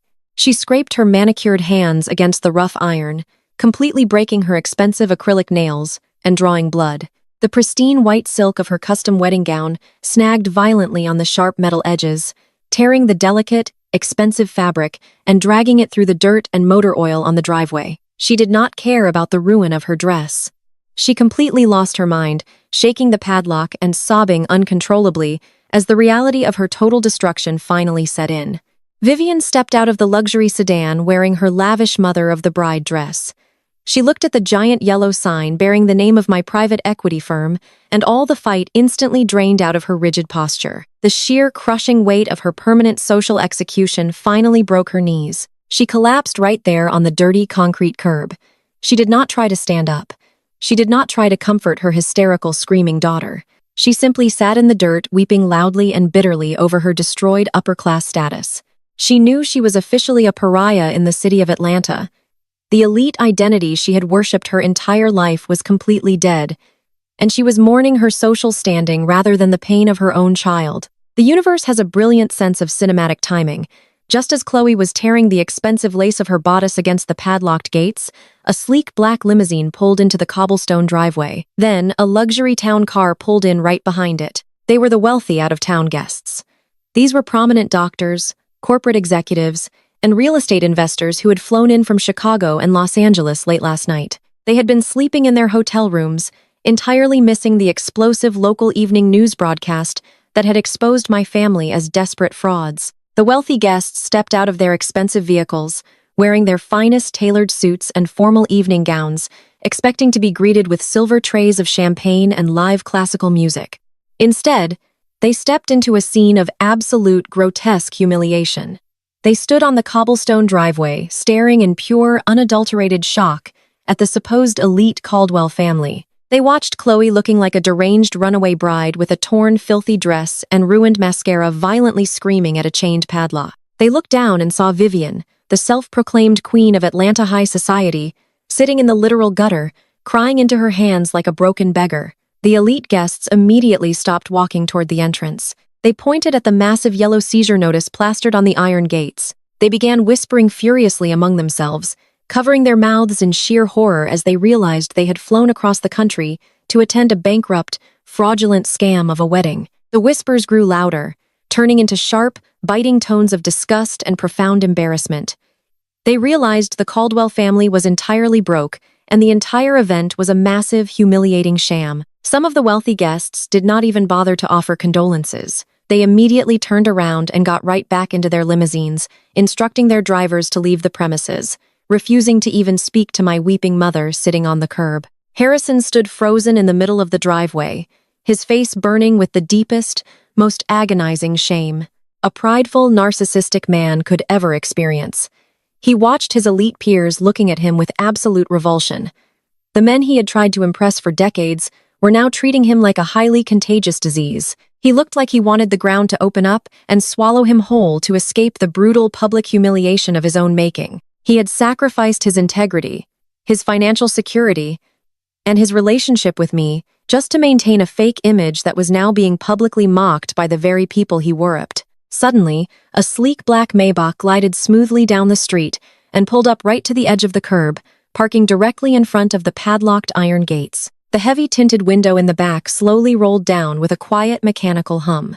I sat in the luxurious leather seat wearing a pristine tailored white power suit projecting an aura of absolute total victory.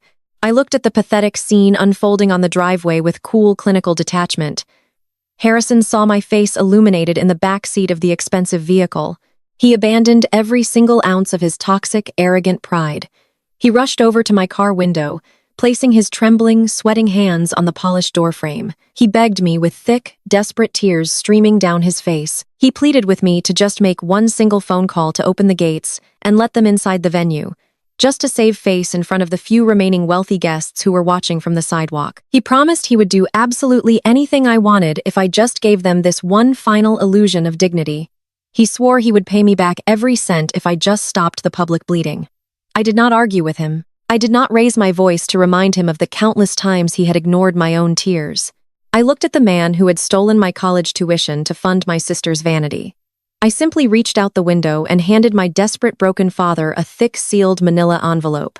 The morning air of Atlanta was sharp and crisp, completely at odds with the profound, suffocating dread currently crushing my parents. I sat comfortably in the back of my chauffeur Maybach, watching Harrison and Vivian Caldwell through the thick tinted window. My father stood on the cobblestone driveway of the padlocked botanical garden, his tailored suit looking suddenly cheap and ill-fitting. He pressed his trembling, sweating hands against the cool glass of my car door. I was no longer the arrogant, status-obsessed patriarch who had spent his entire life putting me down to elevate his golden child. He was a broken, desperate man, begging the very daughter he had systematically betrayed for one final scrap of high society mercy. He pleaded with me, his voice cracking as he asked me to make just one single phone call to open the heavy iron gates. He swore he would pay me back every single penny of the $5 million bridge loan if I would just allow them to hold a fake wedding ceremony to save face in front of the remaining wealthy guests. I did not argue with him. I did not raise my voice to remind him of the countless times he had ignored my own tears or the way he had ruthlessly drained my college tuition fund to buy Chloe a cotillion crown. I simply pressed the button to roll down the thick window a few inches. The cool morning air rushed into the luxurious cabin, carrying the faint scent of expensive cologne and sheer primal panic. I looked directly into his desperate bloodshot eyes and slowly handed him a thick, sealed manila envelope. Harrison snatched the envelope from my hand, his fingers shaking so violently he almost dropped it onto the cobblestones. He ripped open the flap, his eyes wide with frantic, desperate hope. He truly believed in his deeply flawed, narcissistic mind that I had handed him the keys to the venue, or perhaps a revised loan agreement that would somehow magically erase the consequences of his massive financial crimes. He pulled out the stack of crisp, white papers and stared at the bold black lettering at the very top of the first page. It was not a key. It was not a financial reprieve. It was a formal multi-count federal indictment. The documents were officially stamped by the Internal Revenue Service and the District Attorney's Office. The heavy legal paperwork meticulously detailed the precise federal charges for forging my legal signature to commit massive bank fraud and attempting to illegally leverage a multi-million-dollar ancestral property. The indictment explicitly named Harrison and Vivian Caldwell as co-conspirators in a highly sophisticated criminal enterprise designed to defraud a major private equity firm. Harrison stopped breathing. The crisp legal documents slipped from his trembling hands, scattering across the dirty cobblestone driveway. The few remaining elite guests, who were still standing near their parked limousines, watched in absolute morbid fascination as the patriarch of the Caldwell family completely crumbled.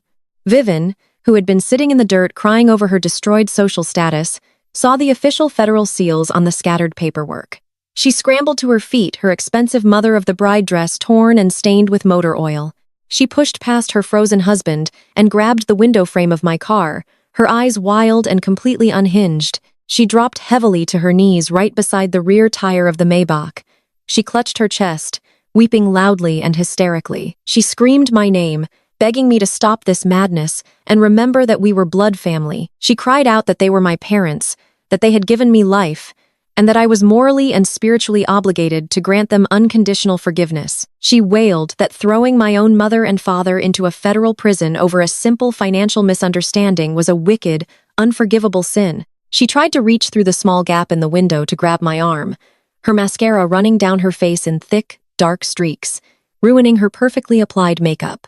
I did not recoil from her grasping hands. I sat perfectly still, projecting an aura of absolute ice-cold dominance. I looked down at the woman who had made my entire childhood a living nightmare. I looked at the mother who had explicitly ordered country club security to ban me from a rehearsal dinner just 12 hours ago, because my presence would supposedly ruin her flawless elite aesthetic. I kept my voice perfectly level, ensuring every single razor-sharp word cut deeply into her shattered psyche. I told Vivian that she was absolutely right. She and Harrison had given me life, but I reminded her with chilling clarity that they had also actively, aggressively tried to steal my entire future just so her precious golden child could wear a $50,000 unpaid white dress for a few hours. I told her that she did not care about family loyalty when she forged my signature to risk the only legacy my grandmother had left me. I explained that true forgiveness is reserved exclusively for those who genuinely repent and take accountability for their actions. I looked her dead in the eye and delivered the final crushing truth. I told her she was not crying because she felt an ounce of remorse for betraying her daughter. I told her she was only crying because she finally got caught and her fake high society empire was officially dead. Vivian gasped, clutching her throat as if I had physically struck her. She looked up at me, her eyes wide, with the horrifying realization that none of her usual toxic manipulation tactics were going to work. There would be no sweeping this under the rug. There would be no private family meeting to negotiate a secret settlement. The financial and legal guillotine had fallen completely and irrevocably. Harrison stood frozen behind her, staring blankly at the federal indictment scattered across the driveway, his arrogant pride permanently shattered into a million pieces. Chloe, who was still wearing her ruined, filthy wedding gown, stopped screaming at the padlocked iron gates. She turned around and saw our parents groveling on the ground next to my expensive car. She finally comprehended the absolute magnitude of the destruction I had unleashed upon them. Her visionary billionaire groom had stolen her ring and abandoned her in the middle of the night. Her elite bridesmaids had publicly deserted her, and now her parents were moments away from being hauled off in handcuffs. She let out a soft, pathetic whimper, sinking to the ground beside the heavy iron gates, completely broken and utterly defeated by the brutal reality of her own toxic vanity. Suddenly, the sharp, piercing wail of police sirens cut through the crisp morning air. The sound echoed loudly down the quiet, tree-lined streets of Buckhead, growing rapidly louder and more intense by the second. Harrison and Vivian snapped their heads toward the sound, their eyes widening in sheer primal terror. 4 sleek black police cruisers with flashing red and blue lights sped down the street and swerved aggressively into the cobblestone driveway, blocking the exit path and surrounding my parents. The remaining wealthy guests quickly scrambled into their limousines, ordering their drivers to flee the scene immediately, desperate to avoid being caught in the middle of a massive federal arrest. The police cruisers came to a screeching halt. Several uniformed officers stepped out of the vehicles, their hands resting firmly on their utility belts. 2 federal agents wearing dark windbreakers with FBI printed in bold yellow letters walked purposefully toward Harrison and Vivian. They did not offer a polite morning greeting. They did not care about the expensive tailored suits or the lavish ruined gowns. They loudly ordered my parents to step away from my vehicle and place their hands behind their backs. Vivian shrieked uncontrollably, violently resisting as a female officer firmly grabbed her wrists and secured the heavy steel handcuffs. She screamed my name, begging me to call off the police, demanding that I save her from this ultimate public degradation. Harrison did not fight back. He simply lowered his head in absolute crushing defeat, allowing the federal agents to cuff him while his elite peers watched from the safety of their fleeing luxury cars. The facade of the powerful Caldwell family was officially permanently dead. I did not stay to watch them being shoved into the back of the police cruisers. I had seen exactly what I needed to see.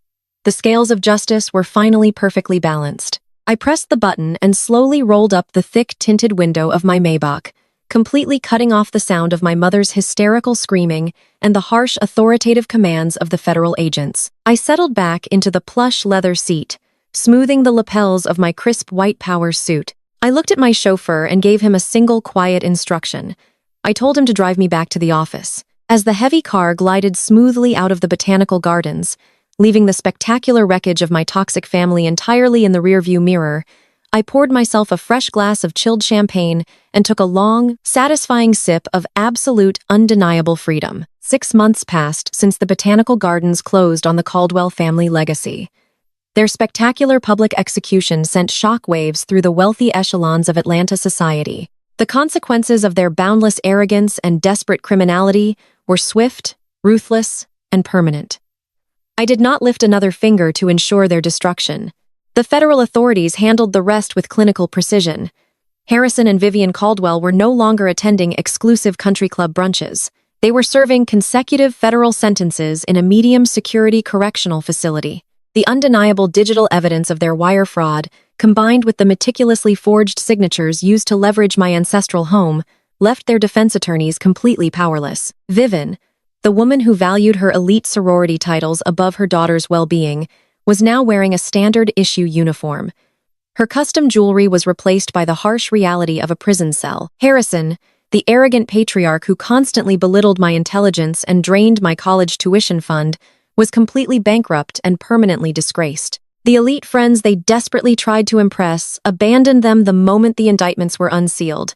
They were erased from Atlanta high society. Darius Thorne, the supposed visionary developer and fake billionaire, faced an even more brutal reckoning. The moment Apex Vanguard froze his assets and exposed his massive financial discrepancies, the full terrifying scope of his fraud came to light. He was not just inflating his corporate value. He was running a multi-million-dollar Ponzi scheme that had devastated dozens of wealthy investors. His desperate attempt to flee the country with stolen cash had sealed his fate. He was convicted on multiple federal charges, including money laundering and severe investor fraud. I was currently sitting in a maximum security federal penitentiary, serving a 30-year sentence with absolutely zero possibility of early parole. The lavish real estate empire he had used to manipulate my family and humiliate me was liquidated entirely piece by piece to pay back his countless victims. But the ultimate karma, the most poetic and satisfying justice of all, was reserved entirely for my younger sister Chloe. Her entire identity had been constructed around unearned wealth, superficial beauty, and toxic elitism. When the federal authorities seized my parents' assets to cover the fraudulent bridge loan, they also investigated the suspicious funding behind Chloe's lavish lifestyle. They discovered that her prestigious college degree had been secured through fraudulent financial contributions made by Harrison. Once the university was notified of the academic and financial discrepancies, she was formally stripped of her degree. With her fake wealth completely gone, her elite bridesmaids having permanently blocked her number, and her fake billionaire fiancé locked in a federal cell, Chloe was forced to face the brutal, unforgiving reality of the real world. Just yesterday, my chauffeur was driving me back from a highly lucrative corporate acquisition meeting in the suburbs. We pulled into the drive-through lane of a cheap, greasy, fast food restaurant to grab a bottle of water. The electronic speaker crackled and a highly irritated, exhausted voice asked for my order. When I pulled my sleek, customized Maybach up to the collection window, I looked directly into the eyes of the cashier. It was Chloe. She was wearing a stained polyester uniform and a cheap plastic name tag. Her expensive custom hair extensions were gone, replaced by a messy, exhausted bun. The heavy, glamorous makeup she used to wear was washed away, revealing the deep, dark circles of a woman who was finally forced to work a grueling minimum-wage job just to survive. She handed me the water bottle and our eyes locked.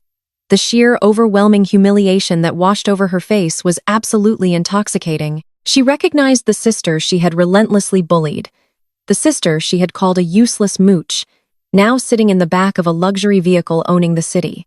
She dropped her gaze, her face burning with profound shame, and quickly slid the drive-through window shut.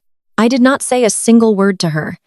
I simply rolled up my tinted window and drove away, leaving her trapped in the miserable life she had created for herself. Now I sat in my expansive corner office on the top floor of the Apex Vanguard headquarters. The floor-to-ceiling glass windows offered a sweeping panoramic view of the sprawling Atlanta skyline. It was my city now. I walked out of my private office and strolled down the polished corporate hallway, observing the massive floor of busy analysts and executives. I paused near a row of standard mid-level cubicles. Sitting at one of the small desks, typing frantically on a basic computer, was Isaiah Rollins. The former chief executive officer and best man who had laughed at me in the tailor shop was now a mid-level analyst working directly for my firm. After I liquidated his company, he had been completely blacklisted from executive roles. Desperate to avoid total financial ruin, he had begged my human resources department for any available position. He looked up from his monitor, saw me standing there, and immediately lowered his head in subservient respect, incredibly grateful just to have a paycheck. I gave him a curt nod and returned to my sanctuary. Sitting perfectly centered on my heavy mahogany desk was a single, important legal document. It was the final property deed to my late grandmother's historic ancestral home. The fraudulent liens had been officially cleared, and the estate was fully legally restored to my name alone. I picked up my favorite silver pen and slowly signed the bottom line, reclaiming my true legacy forever. I walked over to the crystal decanter, poured myself a glass of expensive champagne, and took a slow, satisfying sip. I looked out over the empire I had built entirely from the ground up, with absolute ruthless precision. The Caldwell family was permanently gone, and Nia was ruling the world. I smiled triumphantly, completely at peace, unbothered and victorious as the massive screen faded to